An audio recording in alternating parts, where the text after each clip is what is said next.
Welcome back to the Undefeated Show Defining Moments podcast, located here in Project 3810, the house that Kyle Golding built. Today's very, very special guest is the owner and the executive director of sales for ARYSE. She's an undefeated All-American mom. She is also the director of Coach George Shelli McClintock. Welcome to the podcast. Thank you so much. Absolutely. I appreciate it. Yeah, for sure. Before we get started, obviously.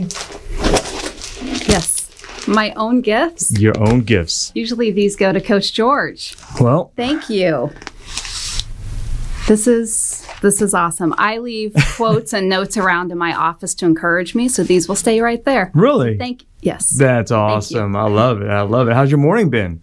Good. Really good. Yeah. Tell us how you started out, because number one, I saw a tweet at 4:57 a.m. Yes. So let's talk about that. Okay. I start my morning, get up at 4:10, 4:20, hit the gym at 5 o'clock, and then back usually around 6:15 so that Tom goes off to the gym. I get to say goodbye to him, and then I start my day.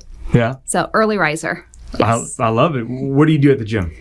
I go to a gym called Empower House right now, and it's a lot of like HIIT workouts. Some days are bigger weights, and other days are more like high intensity workouts. Yeah. So I try to do it 5 days a week just to get myself going and my mindset right. Yeah. I like accountability, so I like to go to classes. It's just what keeps me motivated. Relationships is really key in my life, and so it's a way that I can really tap into those while working out. I love it. You Yes. sound really enthusiastic and energetic when you talk about that. Yeah. What's your passion? Passion with the working out, or my passion just in passion life? in life, passion working out, family. The reason I love to work out is because it's the one thing I can really control with my health. And so I just get up and do that. I love the community aspect of it. Fly Fitness in Lincoln, Nebraska was a major part of my journey after I went through a divorce and had to learn to become a single mom. And I really found community within that. And so working out is more just to help set my mindset for each day and to kind of, I like checklists. So it's like one thing I can check off, a goal that I've completed that day. My workout. Yeah. But passion in life is honestly relationships and family. So I love my family. It's what drives me to become better every single day. And it's really the why behind absolutely everything that I do. Yeah. Let's talk a little about your family. You have several kids, right? Yes, Yeah. I do. Yes. How are they doing? Good. Yeah. Yeah. They're doing really good. Yes. I have one left back in Nebraska, and the other three have actually migrated here to Oklahoma, not necessarily with me, but have ended up here just through weird circumstances. Yeah. So you're originally from Nebraska. Yes. Lincoln. Lincoln, Nebraska. Are you a big Nebraska Cornhusker football fan? I am. I worked out in my Husker shirt this morning, and I joked that no one cares that I wear it anymore because they don't really view us as competition. So I used to get made fun of when I wore it. Now it's like, oh, whatever, poor thing. A huge Husker fan in Nebraska, anyone who's been there. Some people who meet me, I'm the first Nebraskan they've met. Okay. But Nebraska, we really don't have a ton to do there. We have family and we have the Huskers. Yeah. And so had season tickets, went to all the football games, tailgate before. It's just a huge part of our tradition. Yeah. And you can see someone in any state, and if they see you're in a Husker shirt, we yell out the Go Big Red, Go Big N, and it's like we've bonded. Yeah. And so Nebraska, you kind of have to be a Husker fan. I like that. Yes. How long have you been in Oklahoma? Just over a year. Okay. So is a year enough to compare Oklahoma football on Saturdays to Nebraska Cornhusker football on Saturdays? I feel like it's a lot the same because of the tradition and just the pride that this almost like the whole state feels. The difference with Oklahoma is there's two schools. So you have your OSU and you have your OU fans, and sometimes I'll be shopping and I'll look around and I'll see this red and black and this OU stuff, and I have to remind myself I live in a different state. Yeah. But it's still really fun. But I'm a person that I love traditions. I love holidays. I love things being the same. I've had to learn how not to do that since I've moved here because I don't have the same family involved that I did in Nebraska. Sure. But that's still something. I wake up Saturday morning, and to me, during football season, it's go big red time, right? And so I actually love living in a state where it has the same meaning. That's it kind of awesome. replaces it a little bit for me. I love it. Yeah. What's your favorite holiday? Oh, that's a tough one. Honestly, I think I love Christmas, but I like Thanksgiving. It's just unique to me. It's one that doesn't get as much hype, but I think it's one that's very important that we kind of just, if you go into the stores, it's glossed over and nobody really cares. And I think it's actually a very important one and just a good time to reset and really think through all the amazing things that have been brought to us. Yeah. Such a valid point, because my mother-in-law asked me what my favorite holiday was, and I told her Thanksgiving as well, because it is a unique holiday, and and you probably agree, is we don't need one specific holiday to be thankful for what we have. However, that holiday really forces a lot of people to sit down at the dinner table and say, be thankful, and we're thankful for this, we're thankful for that. And you're right, it's a good reset. Yes. Absolutely. Yeah. Beautiful. ARYSE. Let's talk about ARYSE. Yes. What do you do there? How did you find it or found it, and how did it all get started? So ARYSE is a manufacturing and distribution of sports bracing or orthopedic bracing. And that's what our company is now, but we've greatly evolved. So 13 years ago, I was in a different career. I was working alongside a motivational speaker in his business development. And I get these weird senses that there's more for me in life. And I get very antsy. And to me, it's my intuition, my gut saying, go for it, take a risk. I loved my job, but I just knew there was more. You can only put a motivational speaker on the road so many times, so your income's kind of tapped. And so without any plan B, I went to him and I just said, I just have to give my 2 weeks. I just feel like there's something out there that I won't say yes to if I hang on to this career. And in that moment when I walked away from that, my dad and my brother were talking about starting a company, and my dad was the money behind it. My brother had the idea, and they knew I was the third piece to it because I had relationships. And at the same moment, they came to me and asked if I would own a company with them. And so it was honestly nothing planned, nothing that I ever saw coming my way. So ARYSE has evolved since then. We've had relationships with orthopedic surgeons and athletic trainers who have brought us into a new product that we're bringing to the market for athletes. Nice. And that's what I get to do every day. So it's almost like the perfect dream job because I get to be with people, but I get to be in the sports world. And growing up, my father was a basketball coach. That's my love is sports. And my dream job was I wanted to be a ESPN sideline reporter. And I was a young mom. And so I kind of put those dreams aside and decided maybe that wasn't relevant to where I was in my life. But now I get to go in and work with athletes every single day and just absolutely love it. Yeah. What are some of the teams or maybe athletes or colleges you guys have teamed up with? So we have so many colleges now, I can't even tell you. Yeah. We've went through a huge sales cycle where they say it takes about 5 years to become a household name, and we're about 3.5 years into that. But in the last year, our sales with an athlete have just spiked. Oklahoma State locally here is a great account for us. We have the Baltimore Ravens, the Kansas City Chiefs. We have the Jacksonville Jaguars. So those are more on the professional level. And then we have about 80 some different Division I programs using our products. Wow. And it's changing every day. It's increasing every day. That is amazing. Yeah. Does you ever get just mentally exhausted from traveling, from selling to talking about the product? Yes. So COVID was actually a very hard thing for our company because all of a sudden no athletic train, who would think sports would be shut down in our country? But they literally stopped. And when you're providing products to keep athletes healthy, your products quickly aren't needed. And then if they are needed, they don't have a budget to buy them. But what was great about COVID is we are really able to reset. And I was really able to look at the foundation of our company and realizing we could really only move so much product with one person, me. Like I can only get to so much of the nation, right? So I really went back to the company and said, we have to start using our distribution partners. So I bring that up because COVID was a really good time for us to really establish how our company was going to grow moving forward. But with that said, I was traveling nonstop up until that point. And I was a single mom and was absolutely exhausted. Although I loved my job, that's all I did. I was either a mom or I was on the road and never home. And so finding balance, which I don't think as a single mom or even a woman in the workplace, you ever find balance. But learning how to set boundaries was one of the most important things that I learned in that process. I love that, how you just said that there's really don't have a balance, but you have boundaries. So what are some of your boundaries that you've set?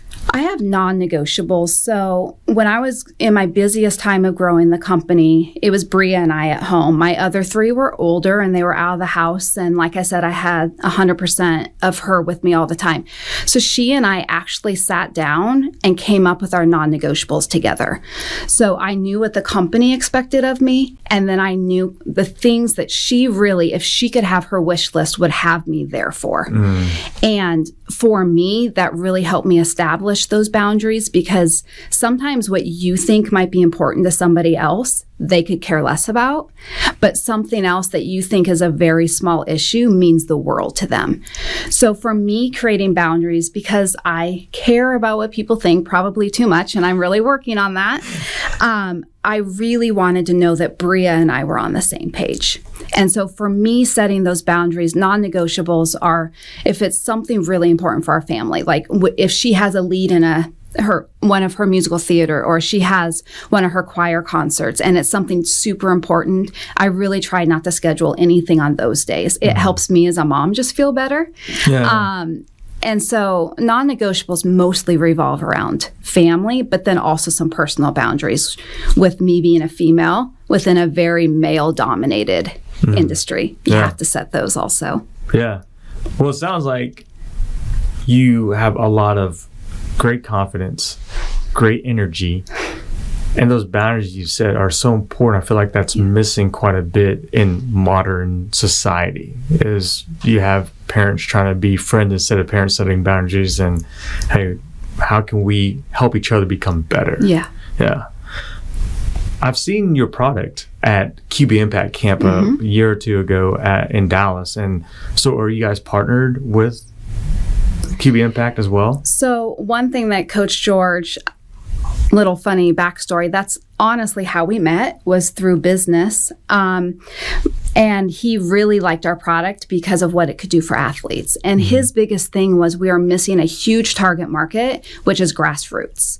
And he has the influence with his athletes, and parents trust him. So when you can get somebody like that to rally around a product because it's going to bring a great benefit to the athletes, it was something that we were really missing out on the marketplace. So that's how we were able to partner together. And then, he networks, and I love to network, but he does it also on his own, and just sends me to athletic trainers and ADs and coaches all around to introduce our products. So in that way is how we partner. That's great. Yeah. So that's how you met as far as relationship through business. Yes.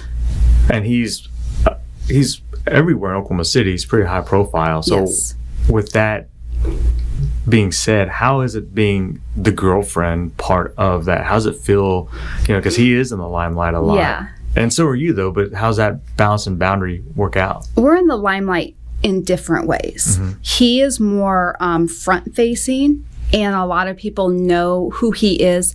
Kid you not, no matter where we travel, somebody will come up and say, "Hey, coach." And I'm like, this is unreal. We're in an airport in the middle of Tennessee and someone knows you. Yeah.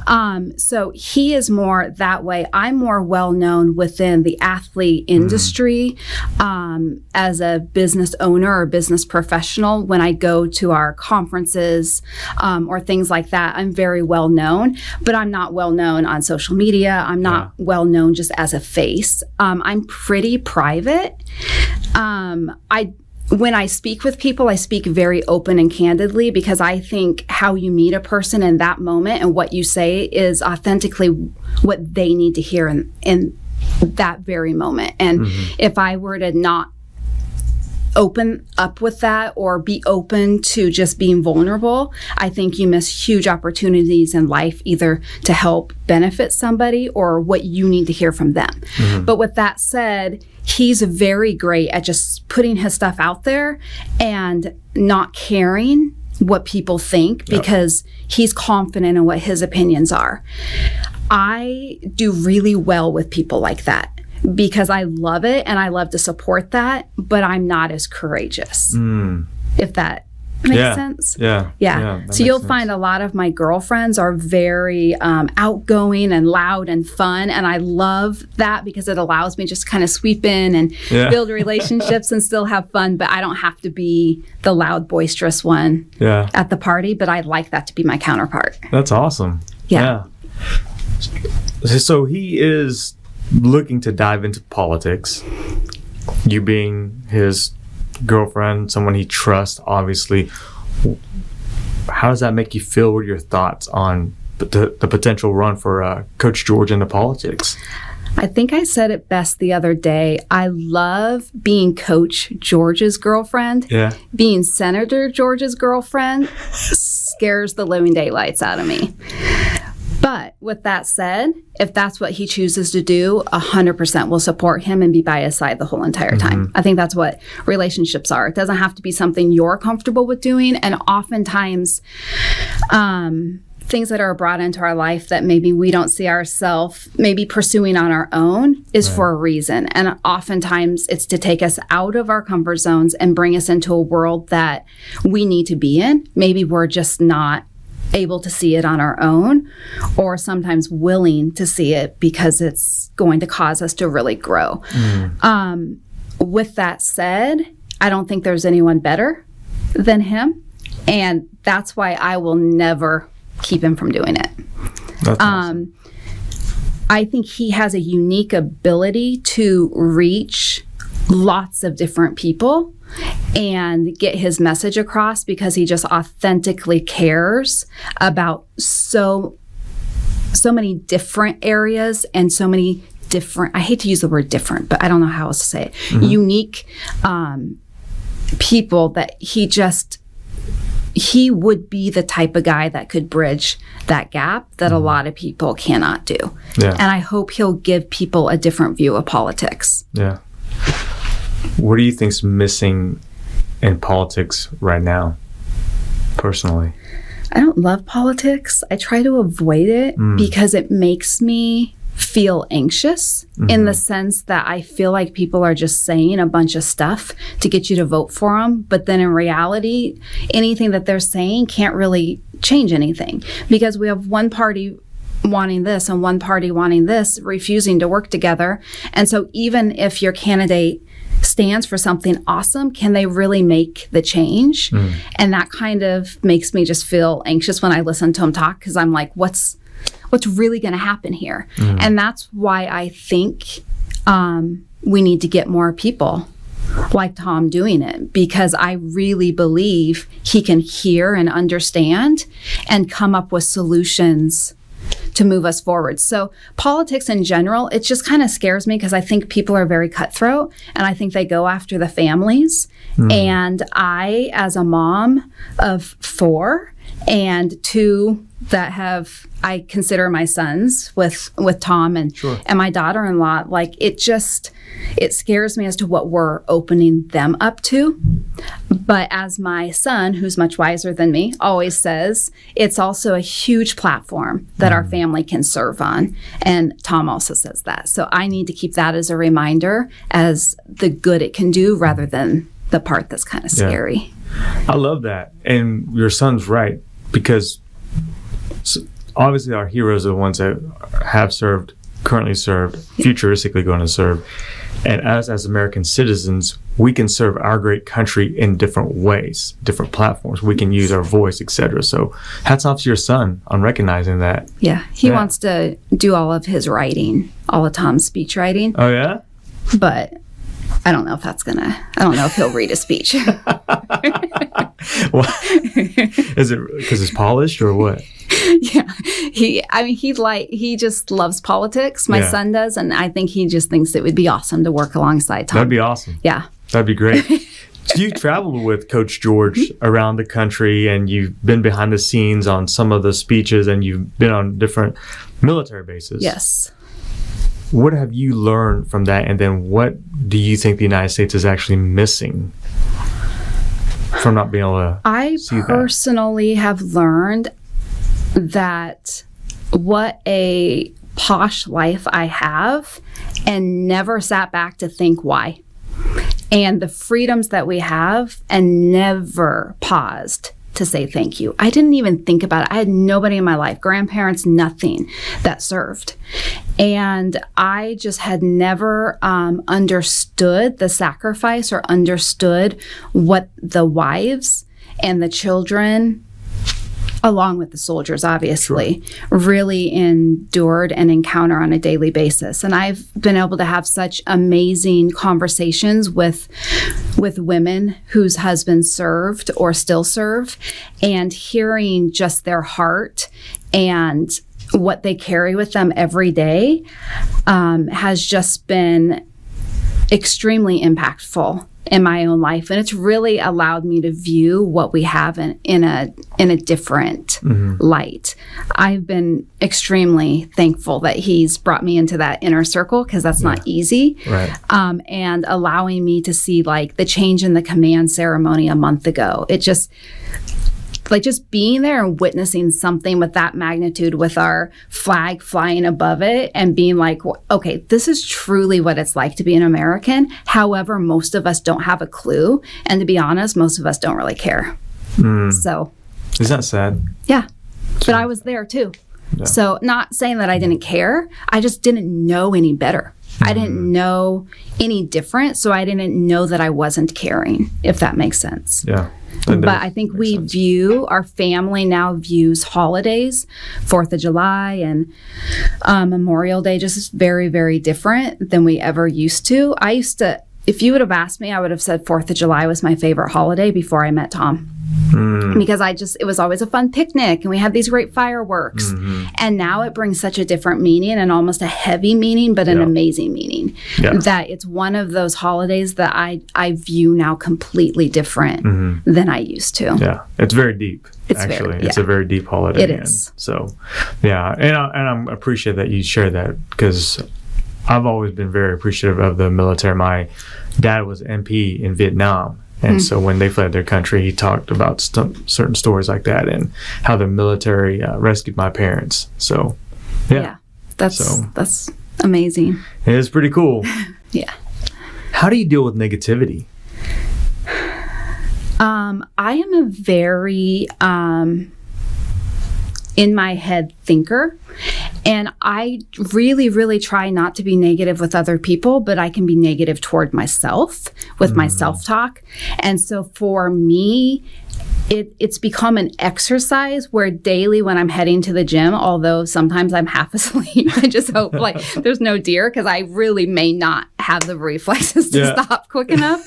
But I honestly have like my list of things I go through of just daily what I'm thankful for, who I am, what I was created to be, and just like pump up myself, and then really just look back and see all of the things that just through hard work have been that we now have in our life. But negativity is a hard one for me because I don't view myself as negative. I view myself as trying to find the positive in everything.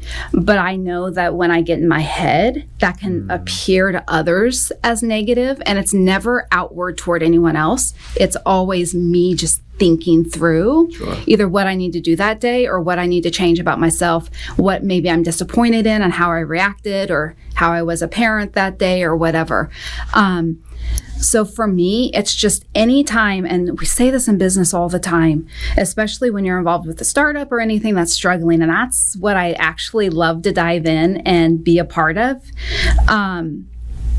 is don't bring me a problem unless you have a solution. Because we can sit around all day long and talk about what's broken in our companies or our families.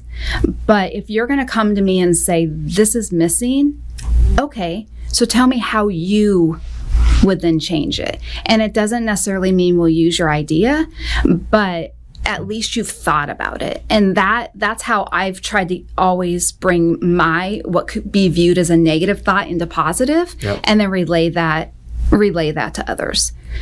That's awesome. So, wow, that's really good. You're in a leadership position. Yes. So what's your definition of leadership? And then it's going to lead into, how do you create a culture? Yes. Within your leadership style? I think that's interesting because I think a lot of people assume a leader is one thing. And if you were to tell me to paint a leader before I got into a leadership position, honestly, who Tom is just screams leader. Everything he does is just a natural born leader.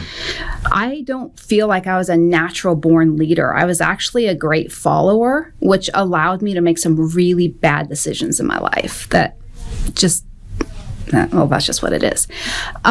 So for me, leadership, I really take a different approach that you can be behind somebody's shadow, but still be an incredibly strong and meaningful and impactful leader. So I don't know. That's not a great answer. I know I didn't really answer your question with that, but for me, leadership is using the tools in which I'm gifted and my strengths to create change within an organization. For me, it's through relationships. It's building people up, and it's making them see value in themselves so that the part that they are adding to our company, although maybe they're not at the top, it doesn't matter. You can completely change the direction our company's going by being a leader in your space, in your area. I don't know. I like that. That challenges me. Yeah. Thinking about that. Yes. Good. Because sometimes I don't know how I've gotten to where I am.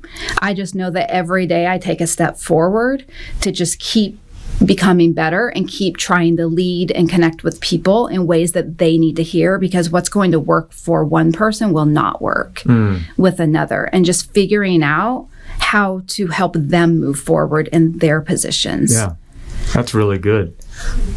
You said something about you can be a leader in the shadows of the actual leader. Yeah. And I agree with you. For instance, I'll put this into sports context. Yeah. Your head coach is your leader, and he commands everything that's going on the football field, soccer field, whatever.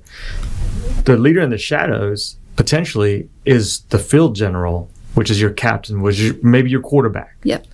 And that person has to be the leader on the field, because the coach can't stop and say, hey, we got a timeout. I need you to do this. So right. I'm trusting you to be that leader in the shadows of the real leader. Right. You know, I often think about my parents in that, and I don't give enough credit to either of them, and especially not to my mom. But my dad was a guidance counselor, but a head basketball coach for years, very well known in Nebraska, lots of state titles, and really had his own legacy. Yeah. And in the 30-some years my dad coached, my mom missed 5 games. So imagine that. But she was his biggest supporter. She was his biggest cheerleader. She was a strong woman on her own, but nobody would have known it because my dad was portrayed as the leader of our family, and the leader of the team, and the leader of the school, and everyone followed him. But without her support, he would not have been able to do the things he did because she made sure that we made it to the games, that we were fed. She planned our dinners around his practices so that we would always eat as a family and that we would always make it to his games. And I often think about how if she wasn't so strong, she could never have made that relationship work with such a strong personality, if that makes sense. Yep. And so I oftentimes think about if you were to categorize, everyone would say my dad's a leader and my mom isn't. But I know that that's not true. And so that's kind of the picture I have in my head when sometimes I'm figuring out my role, whether it's in our company, because our final decision is made by my brother, who's the CEO. And sometimes we don't agree. Oftentimes we don't agree, but he has the final say in it. And so I oftentimes will put myself in that position of how do you still lead, but respect authority when that authority is in place. Family and business, and he's the CEO. How does that mix? I mean, is it great at times? Is it not so great at times? How's it feel? It's really hard. It's really great because I absolutely adore my dad. I consider him my best friend. Sure. And so the fact that 10 years when I was in Nebraska in our company, I got to work alongside him, like I couldn't have asked for anything better. It employed a lot of my nieces and nephews and my own kids for a while. So I got to work alongside my kiddos and travel with my daughter and really got to create memories that I would not have made had it not have been a family business. Yeah. But with that, you have to, people get fired, people get let go. A lot of my dear friends and family are no longer with the company. And that's an extremely hard thing as a family to go through.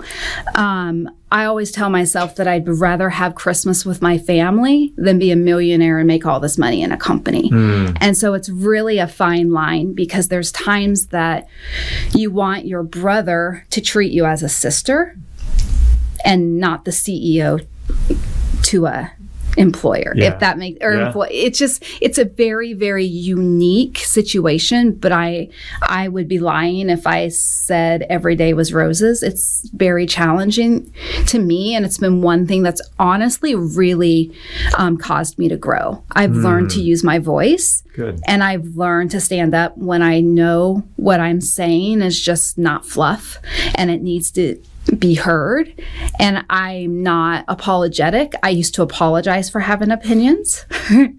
You know what Tom would say about that. Yeah. And he has given me a lot of strength to be okay with having an opinion and stating it and not being ashamed of that. That's great. So it's tough. I don't know if I'd change it because it's brought so many amazing experiences and blessings into our life that I can't forget that portion of it. Yeah. But relationships, it makes it harder. Yeah, for sure. I could imagine it would be pretty tough. If I'd start a new company, the first thing I think about is, okay, Nick would be so good at this. We should plug Nick in here, Thompson. And Alyssa would be so great at this. And Bria would be great at this. And then I start thinking, I don't know if I started a company, if I'd honestly employ anyone related to me. And it's only because I want to be mom. And I don't know that I want to carry the weight of that into this relationship anymore. That might be the one thing I've learned about it. That's good. At least you learned something.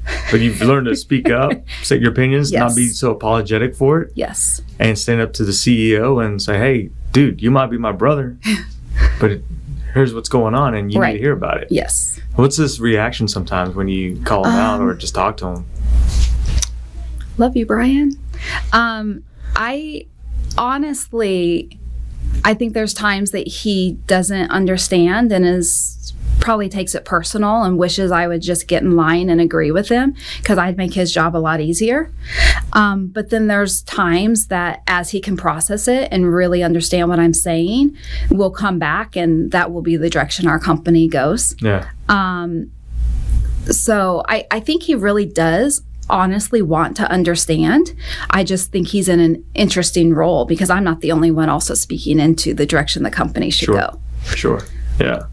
How do you create a culture then within an organization? Let's say you start a new job or you have this quote unquote title. We talk about titles and all that. How would you create a culture, let's say, without a title? Yes. I've thought a lot about that. I've had the ability to start, whether it's through coaching women or just through relationships that I've met here in Oklahoma, just really speak into the direction that maybe their companies are going and like give insight. And I think culture, first of all, you have to hire to people who are going to fit that culture. And I'm not saying race, religion, things like that. No. That is a hot button for me, and we're not going to get on that right now. But I think people oftentimes confuse good culture with people worshiping like me and looking like me. And I have a huge problem with that. I think an amazing culture that you can create is when you have so much diversity in the room and you can still create an amazing company together and move forward in the same direction. That to me is impressive. Yeah.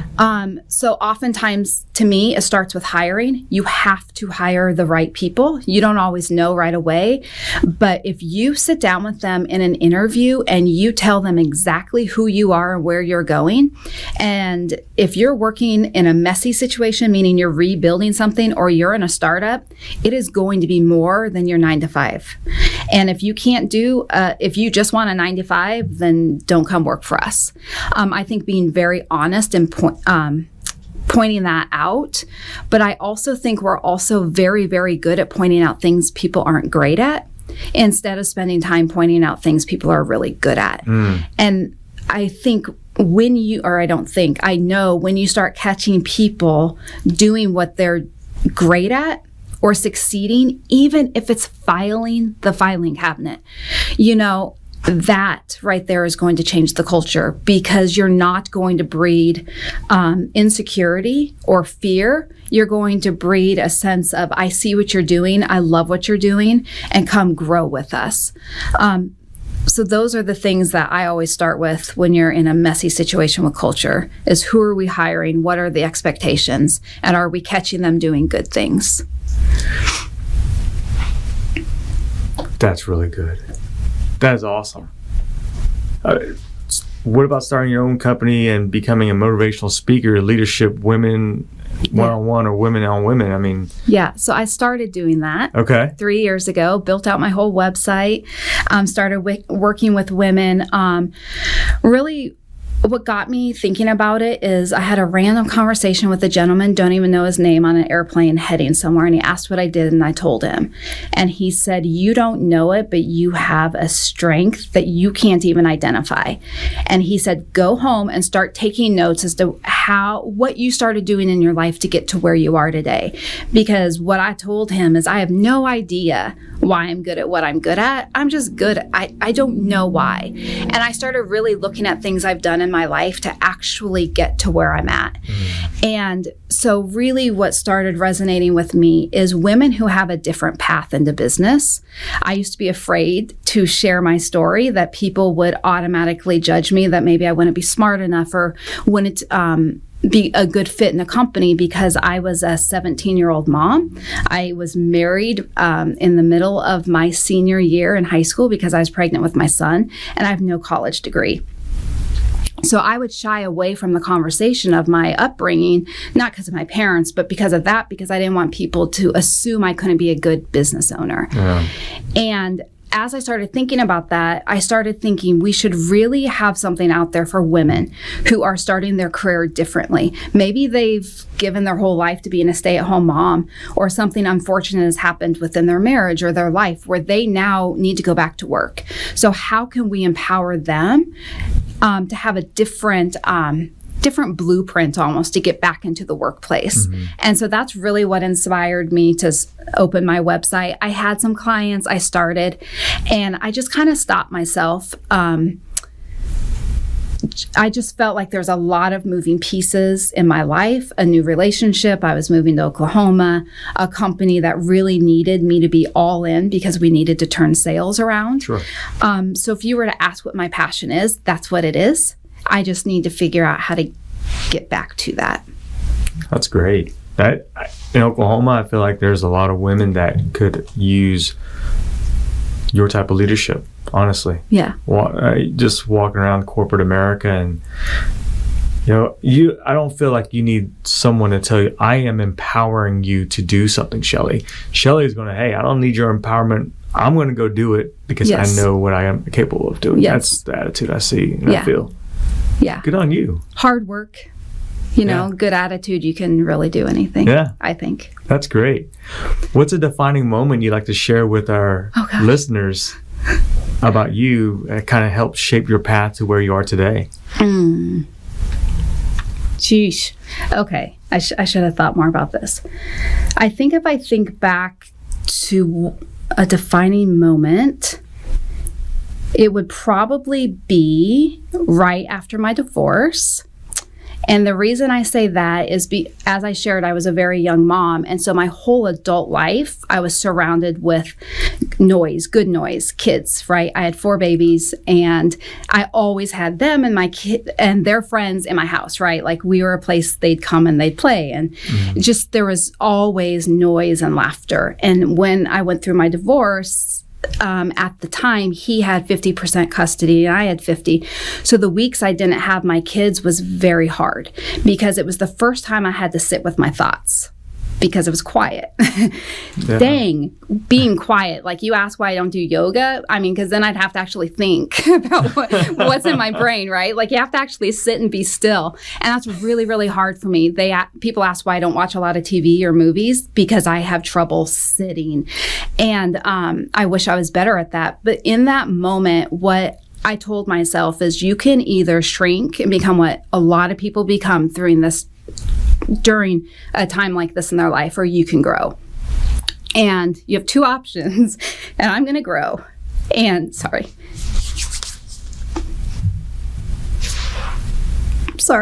You're fine.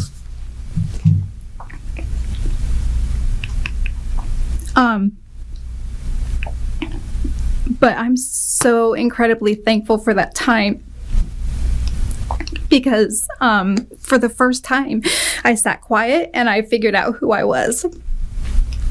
And I figured out what I could offer in life. Yeah. And I knew that there were a lot of women going through that situation where maybe their identity was all about being a wife or all about being a mom. And it defined me. And I realized that I was better than that.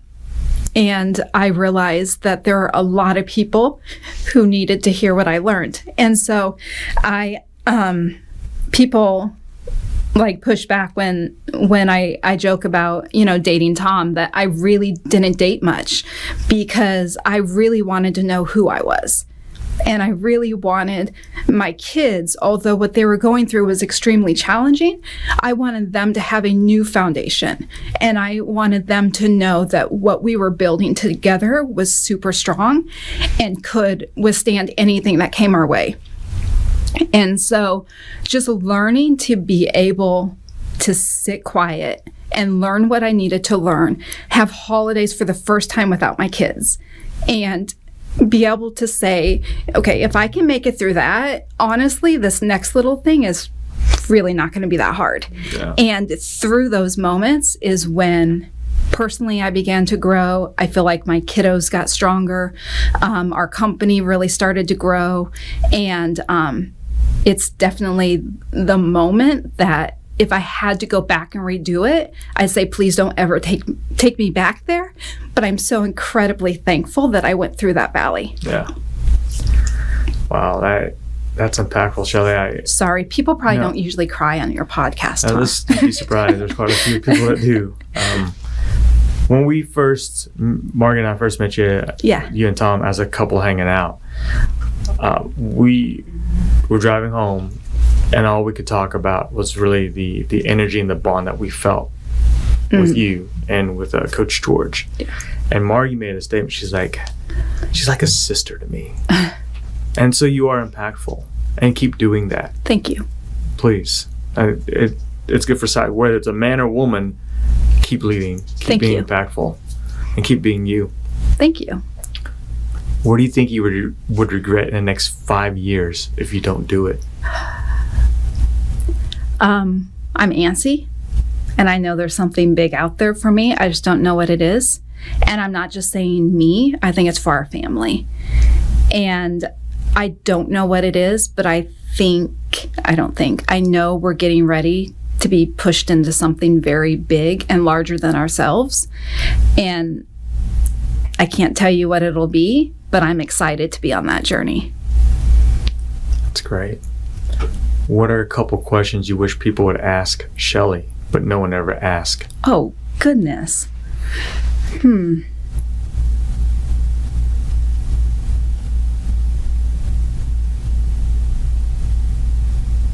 I really don't know.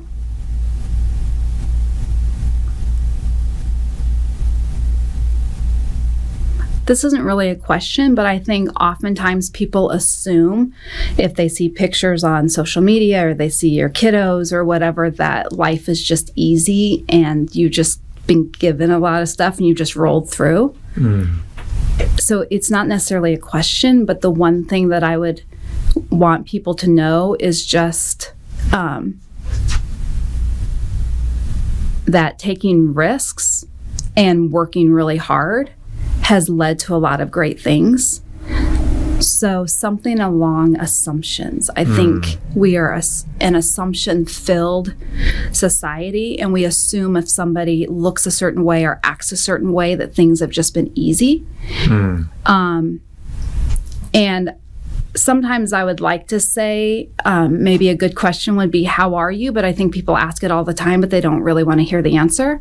I would want someone to ask, how are you? But really want to hear the answer. Because I think they'd be shocked at the things that just when you're parenting, so many children, there's always something that maybe is just on your heart or a struggle that I would love.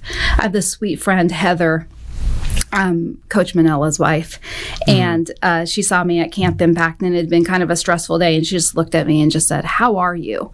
And it was but it was an authentic, how are you? And I think that can be something really meaningful if somebody really means it. Yeah. I wish I knew that. I should have thought about that. You should have sent me those two ahead of time. But then we rehearse and we'll be unfiltered. I know. I don't know. I don't know those things. Shoot. That's actually really, your points you brought up are really, really, really good. Once again, leadership, that's you. That's really good. Thank you. What are you most proud of? Being a mom. Yeah. That's great. Yeah. That's great. Love those kids. Yeah. Some of them drive me crazy. You know which one. But absolutely, I'm so proud of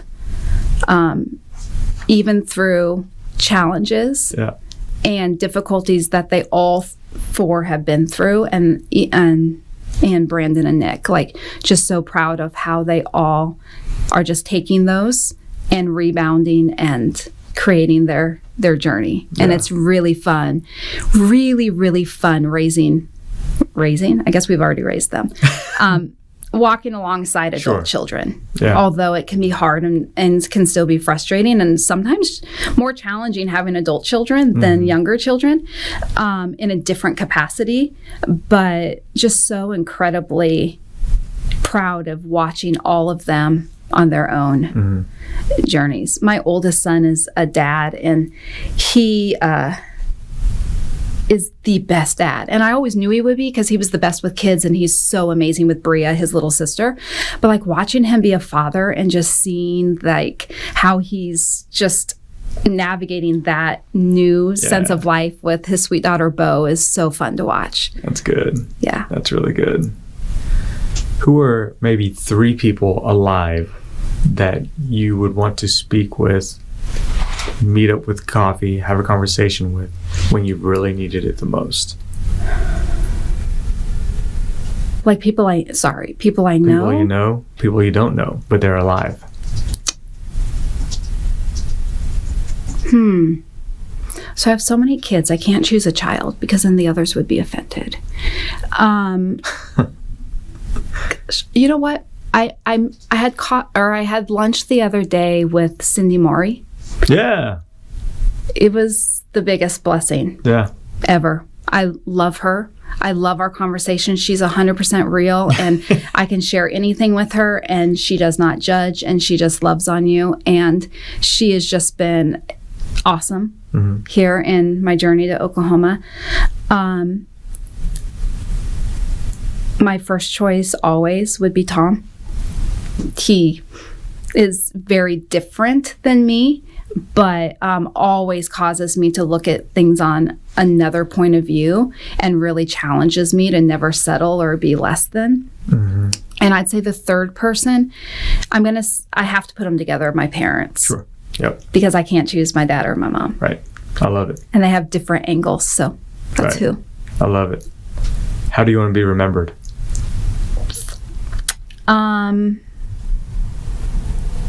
Honestly, someone who shows up. When someone needs something, I'm there. Shelli's there. Yep. How do people get in touch with you? Not your cell number. I almost just said my number. No. I have different social handles all over the place. Okay. We'll drop them. But you can drop them. Yeah. I'm not real active on social. I'm very responsive. If people reach out to me, I'm very responsive at responding. I just don't necessarily just blast a bunch of stuff. Yeah. But you have all my social handles or my email. It's just my name, shelli.mcclintock@gmail.com. Are you on TikTok? I'm not yet. No, I'm not on TikTok.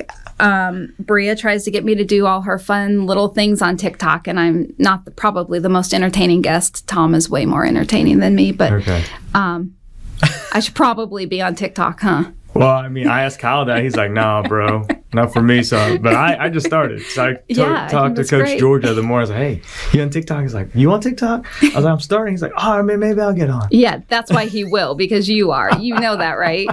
Now he's going to be on great.